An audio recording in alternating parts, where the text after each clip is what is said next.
How did Jewish boycotts contribute to discrimination in the Holocaust? Have you ever wondered how seemingly small actions can lead to larger consequences?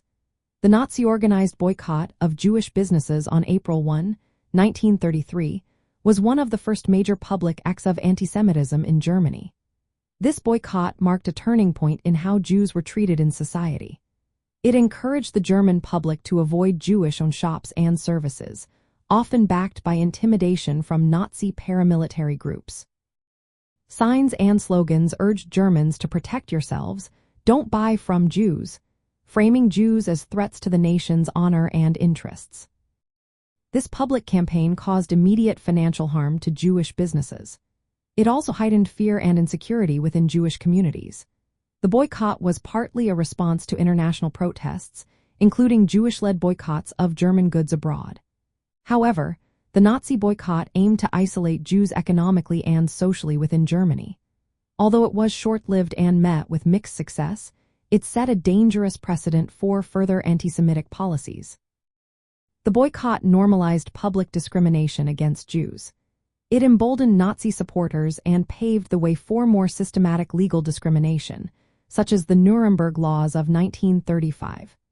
These laws defined Jewishness racially and codified exclusion from social, economic, and political life. By targeting Jewish businesses, the boycott contributed to the social isolation and economic marginalization of Jews. This exclusion was a form of social death, cutting Jews off from everyday life and opportunities. The boycott also reinforced anti-Semitic stereotypes, portraying Jews as enemies of the German people. This narrative justified harsher measures and violence against them.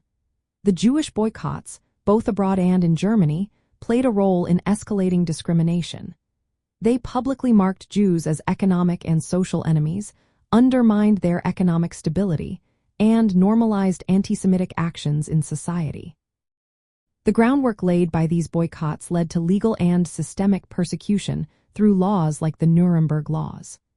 The social isolation created by the boycott made Jews more vulnerable to later violence and genocide. This progression from economic boycott to legal discrimination illustrates how early anti-Semitic policies contributed to the broader framework of the Holocaust. Understanding the role of the boycott helps clarify how discrimination intensified and became state policy.